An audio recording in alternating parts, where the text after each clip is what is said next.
Ta-da! Well, here we are with the snoozefest of a video. I'm not going to lie to you about that, but I do talk about snakes, so for some people that could be interesting.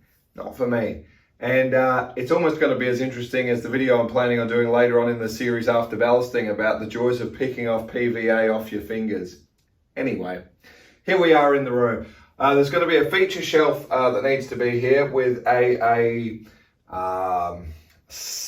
diorama, shall we say, of what will be a model airport that's going to be here and house a few other key things. So I'm keen to just get that shelving and get that stuff over onto this wall at the moment. I still want to keep it exposed so you can see the feature brick, but today's video is all about, I want to absolutely make sure we don't have anything coming into the gaps where the brick meets the cornicing or the window frames and things like that. Now obviously the house was built and as a result it is sealed up the way that obviously the specification, but I think we could just do a little bit better. And for what's in the room, I want to obviously minimize the dust where possible, and that's what this is all about. At the end of the day, here we go, here's the door. Sorry to interject, Joseph, but speaking of that door, and here it is, I just want to say at the moment, it's more as a temporary measure to keep dust coming in and things from underneath. You'll see I have one of these traditional sausage type of configurations they use as a draft stopper, but it also happens to be the one that's a double-sided one as well. And it mostly is just to keep the dust and that out, not so much for a ventilation thing.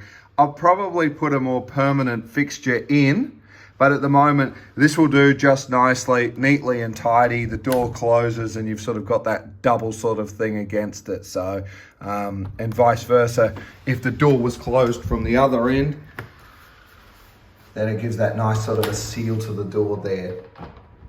Tremendous stuff. And just where obviously the door frame meets our tremendous wall is where we need to just take care of a few things. As you can see, there are some absolute beauties, obviously, and I guess it's for expansion and drying, but you can really see there are some big notches in the wall that we're going to seal up where the mortar joints in the brickwork meet up. We're going to carry on the same work now also around the windows. And the same thing, not too bad on some areas, but then others that it opens up considerably, as you can see. So we're going to just try and seal them up a little bit, mostly just for the dust that can come through over time. As you can see, we started with the roof and that's still drying at the moment. So you can see that tape sticks exceptionally well to bricks, and that's the key thing. The other side is just timber. I usually use frogs tape, the green stuff, for painting. I'm not painting, we're just trying to keep it off and get a nice bead going. As always, of course, like any good project, most of the time is the prep time. So as you can imagine, these have all been taped accordingly. And we're ready to go through now. Pump a little extra down into the gaps there, just so I get a nice even finish there. So you can see the tape is actually contoured directly here into that mortar there. Now I'd like to tell you that I'm having fun, but indeed it is not a very pleasurable job. Needless to say, I've just done this one. So the whole idea is I'm just going along, running the silicone through, and then I'm using a 6mm profile just to give it that nice sort of finish to it. And it doesn't really have to be perfect because we've got this rather ragged brickwork at the end of the day. That's why I went for this translucent. I didn't want to clear, and I didn't really want to use a white or a brown or something that was going to give it, you know, a pretty obvious seam. So this seems to be blending in quite nicely. I've just done the other wall, so let's have a quick look at that picture now. It's just nice to see it's sort of going to be filled in. Hey, remember, I mean, I'm not a builder. It goes without saying. If I'm doing something wrong, you can tell me, I don't mind. I mean, it'll probably all crack and fall apart in the next X amount of years, but the point is, it's just minimizing that little bit of extra from coming into this room in any way I can. I can't make it completely airtight, but it's reasonably good and I can still breathe. Pretty good. All right, I'm going to carry on. I think we might try and switch this camera to a time-lapse mode and see if we can get a bit of quicker action going on. Don't worry, I'm sure I'll still get grey hair.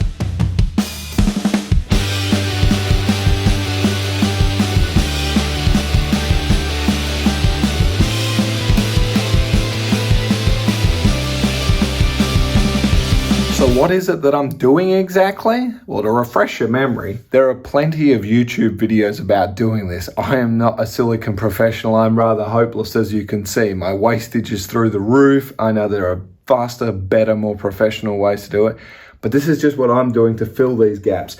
But I thought we'd come in on this angle. I'll speed up the necessary parts and show you what we're going to do. So first, I'm going to run the silicone down the wall.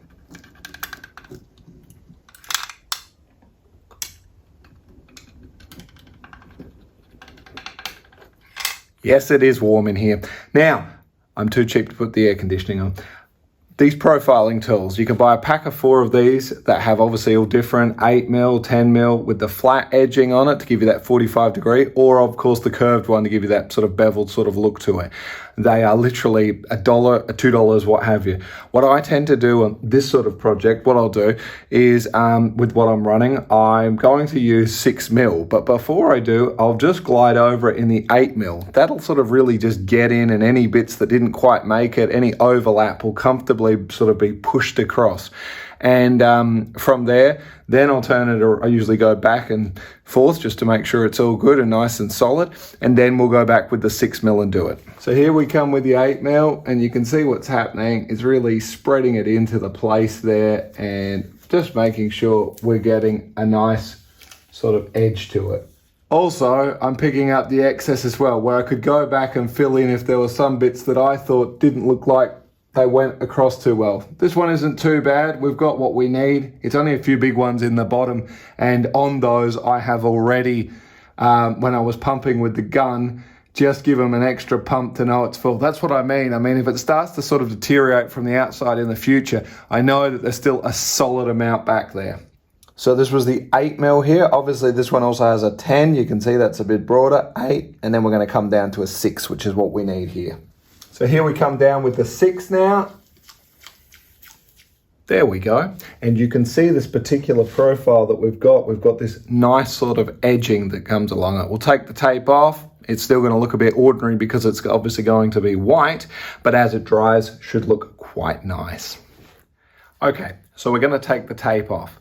Now, as I said, I'm just interested in keeping bigger type of things out. We have up here geckos and things like that that can come through the little gaps in the wall. Obviously you've got spiders, cockroaches, things like that, but we don't really have any of that problem, and I want to keep it that way the best way I can, particularly in this room. I can't always be in this room as much as I'd like, so we just want to keep things from being here, and if it minimizes that. As I said, snakes. I have a big thing against snakes. Not personally. We live in Australia. In my entire lifetime, I've probably only seen 10 actually in the wild, whether I be driving in the car or something like that. Never an actual confrontation with one in all my life. So when people say Australia, crocodile, snakes, all the rest of it, I said it's like any other country. You got to be out looking for trouble if you're going to come across it. We're very fortunate where we are. There's certainly no snakes in my house or yard, and I plan on keeping it that way. At the same time, I do feel a bit sorry for them. Poor guys or girls coming along and they're slithering up at you. I mean, they've got no arms or legs. They can't shake hands or anything. They're just doing with what they've got. So as much as I'm not really a big fan of them, and I don't want to say I'm scared of them, but I'd rather not come across one or deal with one. I'd call a professional. At the end of the day, I would in no way want any harm to come to one. I just want to make that quite clear. That's all, because there's certainly a lot of talk around Australia, particularly about there's people who just want, you know, the only good snake is a dead snake. And I'm sorry, I can't agree with that. I just don't want them anywhere near my place. And if there is, I'll call a snake catcher to get rid of it if it ever happens. But as I said, I'm already halfway through my expected lifespan easily. And I've always been in regional areas, never had a problem. So anyway, I don't think this is anything I need to worry about for a snake. Anyway, at least we're going to keep the dust minimized absolutely with this. Let's take that tape off. Okay, so taking the tape off, we're going to go yellow first. Again, this is the one that sticks really well to the bricks. I highly recommend it. We start with the yellow because that was the last one that actually went on. So we'll just start. I also am clearly pulling it off and also pulling it away so we don't get any streaking or marking or anything like that. And I don't mind telling you, we're basically pulling it off almost immediately. We're not letting it dry or cure. It's not quite like paint. At the end of the day, this is silicone. We're here to bond things together in some ways. So you really do want to try and get this off almost as soon as, if not immediately, as you've done your siliconing. So as we come down, taking the tape off, of course the silicone will react, contract and expand likewise with the weather, particularly with the one that we're using. So it's something that should move with the building accordingly. Again, if it opens up a little bit here or there, that's really not a bad thing at all. So now you can see where it's smoothed it in. Remember, it wasn't completely straight at the end of the day. So I think this is a pretty fair thing of how this is going to come up. Of course, you can see as it's come through the gaps where it's filled in quite nicely. And again, this is going to dry into a translucent color. The other thing is, we've got to appreciate when this house was built, we built this house. So the builders deliberately left it the way it was. And generally, obviously, that is to do with money and all the rest of it, and for letting the building move accordingly. So what we're doing here is not something that's generally done, but obviously I'm a bit of a fussy pot, so I want to get it done. That being said, I can't think of the amount of buildings or homes that I go into, we're doing work and they do have exposed brick, and it is exactly as it was before. It hasn't had this done. So it's just me being a little bit anal because of the room that it's in, but I have absolutely no regrets. So we'll get on with this last one now. So, which is a great example, just to make sure you can really see what we were dealing with and what we were closing up. Particularly as we come down on this one, down the wall. I mean, that's pretty substantial. I could almost get a quarter of my finger down into that. So you see why I'm doing it, to, as a result, then turn it into this.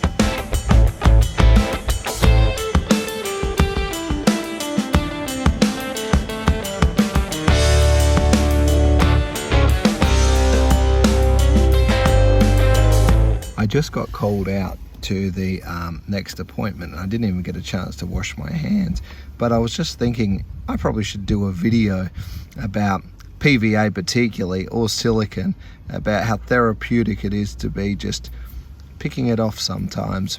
Maybe that's going to be a video one day. Certainly when you've been doing your ballasting and that, a lot of people know what that's all about. Anyway, thought I'd just share that with you while I was driving through the traffic.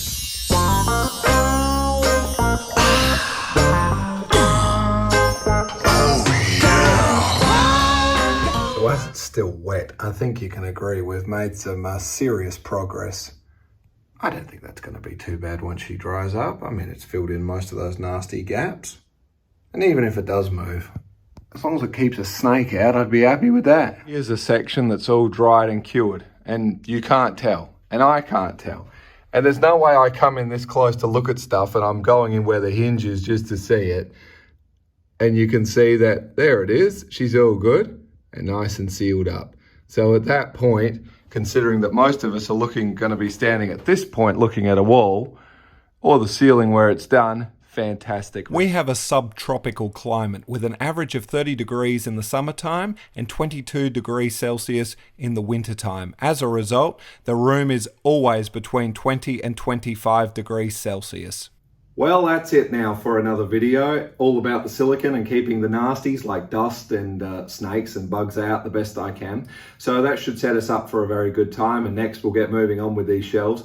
Likewise, a video that will be coming up that's going to be an absolute bore fest, but I am planning on doing, is all about budgeting, financing and time frame, something I take very personally, but is definitely not a video that's discussed anywhere else. So be sure to join me for that one. Enjoy.